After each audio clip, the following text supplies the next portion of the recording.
Dans cette guerre de l'ombre, quel intérêt la France aurait-elle eu à ménager les forces qu'elle était censée combattre?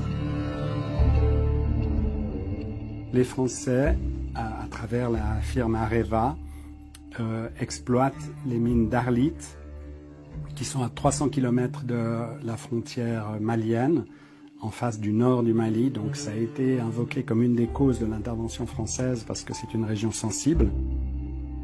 Et en même temps, au sud d'Arlit, il y a d'énormes gisements inexploités d'uranium. Et du point de vue de la France, il y a la volonté de garder la main sur les ressources d'uranium qu'elle n'exploite pas pour le moment ou dont elle retarde l'exploitation, mais pour empêcher d'autres d'avoir accès à ces ressources. Les Français étaient favorables et travaillaient à une certaine autonomisation du Nord Mali, Touareg, par rapport à Bamako.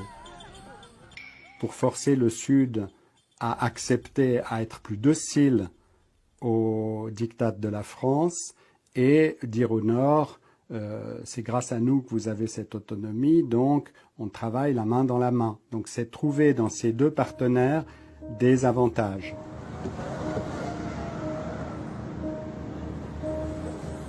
Dans cette partie d'échecs, la France n'est pas seule. Et c'est bien loin du Sahara que se décide le futur économique de la région. Des représentants des groupes pétroliers, des experts du capital risque et des responsables africains en charge de l'énergie se retrouvent à Londres, capitale financière de l'Europe, pour discuter de contrats et rêver de gros profits. Bonjour mesdames et messieurs et bienvenue à ce 11e forum de l'Afrique indépendante.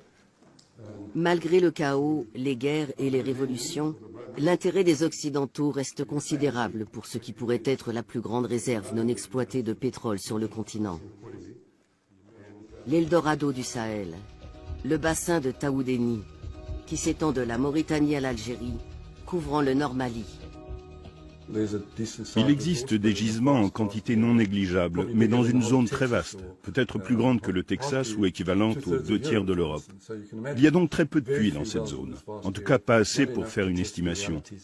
Il faudra beaucoup de temps pour connaître les ressources exactes de ce bassin. Malgré un déclin récent de l'importation de gaz et de pétrole africain vers les États-Unis, les intérêts des grands groupes énergétiques américains pour l'Afrique n'ont pas diminué. Les besoins de l'Asie et de l'Europe ne cessent de croître. Près de 2000 milliards d'investissements dans le pétrole et gaz africain sont prévus au cours des 2 prochaines décennies. On sait tous qu'on va vers une raréfaction des ressources pétrolières et que ces derniers grands bassins pétroliers d'Afrique vont avoir une importance croissante au fil des années et qu'il est très important de se prépositionner pour l'exploitation de ces ressources.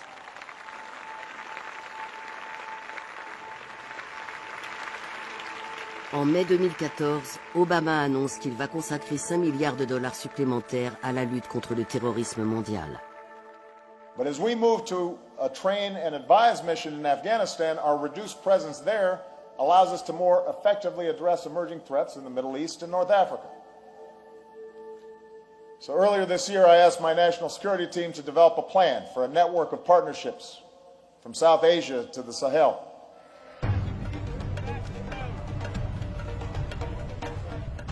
« 130 ans après la conférence de Berlin, un nouveau partage du continent africain s'effectue pour garantir l'approvisionnement en pétrole, en minéraux stratégiques, en terres arables et même en eau sous les sables du désert.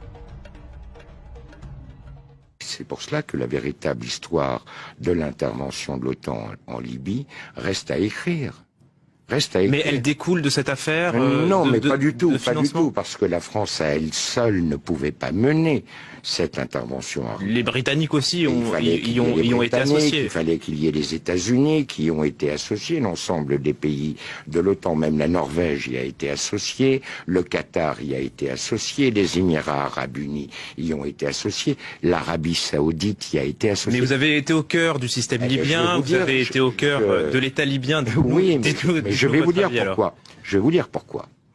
Je pense que Kadhafi a signé son arrêt de mort lorsqu'il a décidé de créer une monnaie commune à l'Union africaine, car je vous rappelle que la Libye fait partie de l'Union africaine, que le siège de cette banque, de la banque qui devait émettre cette monnaie, avait déjà été fixé au Cameroun. Je vous rappelle que dans le cadre du financement de cette banque, l'État libyen apportait 90% du capital requis, ce qui permettait ainsi à l'Union africaine de sortir des griffes, ou des pays membres de l'Union africaine, de sortir des griffes des bailleurs de fonds internationaux dont l'aide repose sur le dollar. Ça a été pour lui une erreur cardinale, car à partir du moment où il a pris cette décision... C'était en quelle année ? C'était en 2008-2009, car à partir du moment où il a pris cette décision, il a heurté de front les intérêts des États-Unis et du dollar américain. Et vous avez un deuxième élément. Du temps du régime, les compagnies pétrolières étaient strictement encadrées. Elles avaient des zones qui étaient exploitées, certes, mais elles avaient un quota de production qu'elles ne pouvaient pas dépasser. Il y avait des conditions financières extrêmement sévères. Prenez l'exemple de Total. Total devait reverser à l'État libyen plus de 85% du résultat de l'exploitation des zones pétrolières. À partir du moment où le régime tombait, eh bien, chaque compagnie a fait ce qu'elle a bien voulu faire.